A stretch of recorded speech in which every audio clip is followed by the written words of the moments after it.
Professor K here, and next we're going to talk about how to handle components that have kind of similar styles in your mockups without having to rewrite all those styles all over again. So here I'm going to use the recipe for disaster assignment as an example, and as I take a look at my mockups, I'm noticing something kind of similar in two different places. One is this box treatment on my title, and it's also that same sort of treatment with the same shadow, the same border, etc. is also on my ingredients. So what can I do to make my life easier and not have to restyle that all over again? The way to do that is by creating a class that you can reuse in your CSS to style two different HTML elements. So let's give that a try. First, what you want to do is think of a good semantic name for this style. Just like you think of semantic HTML, let's think of semantic class names. So underneath my typography here, I'm going to come up with a name for this style. And this to me looks like a card shadow or something like that. So I'm going to call this recipe card shadow because that will help me remember exactly what this style is. And when I talk through the style, there is a border of black. And I know that black is #000 is a hex code. And I also know that there is a shadow, and the type of shadow is a box shadow. So box-shadow. And I'm just going to throw in some values, 10 pixels, 10 pixels. This is exactly like text shadow. So it's an X value, a Y value, and then a blur value, 0 for blur. And I also want this to be black. So here, nothing has actually changed yet because we haven't connected the CSS class that we've written back to our HTML. So let's identify the two elements that would benefit from this recipe card shadow. In index.html, what's the first element that would benefit from this? I think it's this h1. h1 class equals recipe intro title. So let's add a space and then add our styling class, recipe card shadow, to see how it looks. Not bad, not bad, pretty close. And then under recipe ingredients, let's add a space, and then, actually, you know what? This recipe ingredients, that encompasses all of this stuff, including the title. I think I actually want to go a little further in. Let's do this on just the list. So I'm going to add a space, add my CSS class, scroll down, check that out. I now have that there. Perfect. All right, so we've got our basic styles here. They're being applied in both places. And now what we want to do is try adding some of the consistent styles between these two elements right in to our class. So what can I see that's missing here that both need? One is some spacing. And I know from my earlier CSS that when I want spacing on the inside of something, I want padding. That's the element that is going to work best for me. So I'm going to add a padding. And I'm just going to add something based on the typography, 1em, just to see. Ooh, that wasn't what I wanted. Look, see how much bigger it is around the title versus the list? That's totally not what I want. So I actually kind of want something that's pixel-based and will be the same no matter what the type size inside is. I like to use the same padding values throughout my entire CSS to create a sense of rhythm. So we're going to start with 10 pixels and see how that looks.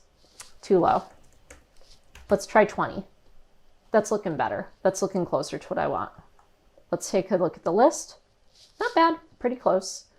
I might want a little bit more spacing on the left and right than on the top and bottom. That's one thing I'm seeing over here. So I've doubled. This is top and bottom. This is left and right. It's kind of like a shorthand. And what that will do is apply 20 pixels here, 20 pixels here, and then 40 to the left and the right here. And that's looking pretty good. And so is this over here. Now, one thing that I'm noticing here is the recipe ingredients list has some like extra stuff applying. It's like it's not landing where I'm expecting it to. So how can I just double check? And you'll have to excuse me, I forgot that I didn't have this at the larger size. So here, now you can see everything a little better. All right, so let's look at our inspector and take a look and just double check our recipe ingredients list. Let's check out the layout. What's happening here?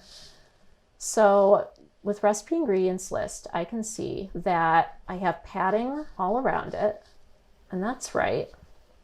But I've got these, oh, you know what's mucking with it? It's these extra little markers. That's why it looks like there's not enough space around here. All right, so all we need to do here is change how this list is styled. So you could probably get this by Googling like remove bullets from a list. I'm just going to tell you the answer right now. It's list style type is your property, and your value is going to be whatever type of style you want. If you wanted to test this using your inspector, one handy thing you can do is just kind of like start writing a rule out, list style type, see how it like auto completes it for you. And then you can kind of like arrow down and try all these different things. Look at all these different ways that you could style a list. It's amazing.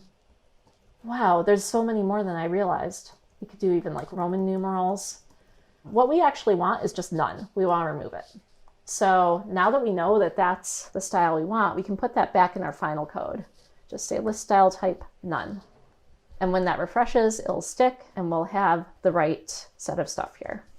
I'm actually going to bring in, while I'm thinking about it, my font family so that I have the right stuff. Just put it back to a font weight of normal. Oh, it's funny that it's a little hard to read. Well, let's try this at 100% and see if that helps. That doesn't. So let's do some letter spacing. It's like really close together, all these characters at this particular weight. And that's not unusual in CSS. Sometimes that just happens. So again, because we're dealing with typography right now, we want to use a M-based unit. So I'm going to start with 1/4 of an M to see how it looks. 0.25, oops, M. Oh, too much. Let's try 0.05 M. That's still a little too much. It's still a little aggressive. We just want this to be readable. All right, that's looking more readable. That's better. You know, you can really get into typography and see there are like some WebKit specific ways to make sure that this doesn't get like a faux bold on it, but this will work just fine for now. I also want to just double check what my font size is here. It's 27. And over here, this is probably at 18. Yeah. So if I were to do a font size of, and we remember from earlier that 27 divided by 18 is 1.5. So that's our scaling factor, 1.5 M. That'll bring it a little more in line with what we're expecting. That's better. All right. So I'm just going to pop out of my inspector, get back to where you can see this. And again, making sure that my properties are in alphabetical order. It doesn't matter to CSS, but it matters to me as a developer. 1.5 M is what we want.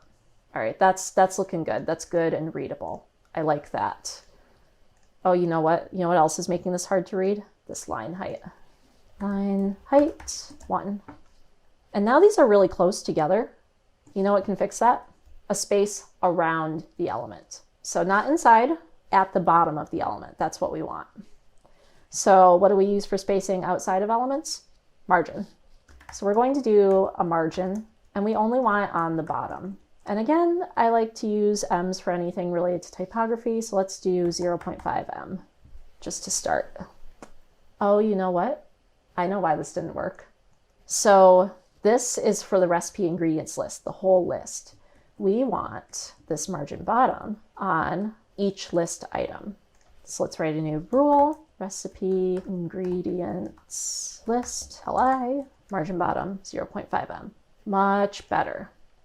Okay, so we're in a pretty good spot now. The final thing that we want to happen on both title and this ingredients list is we want it to have like a tilt. We want it to like rotate, right?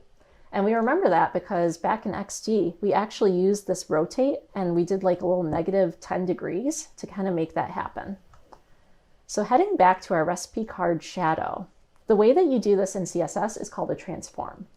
Transforms can handle anything from what you'd expect, making things bigger and smaller, to rotating them. In fact, it's a lot like when you would use the transform tool in Photoshop. Anytime where you get this up and down or this little roundy arrow with rotate, all of that is a transform.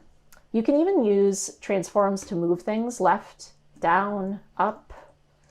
all kinds of places. Transforms are really powerful in CSS. So let's write a transform rule to make this happen. We're going to write our property, transform, colon, semicolon at the back, and then we have to say what kind of transform it is. So we've got a bunch we can pick from.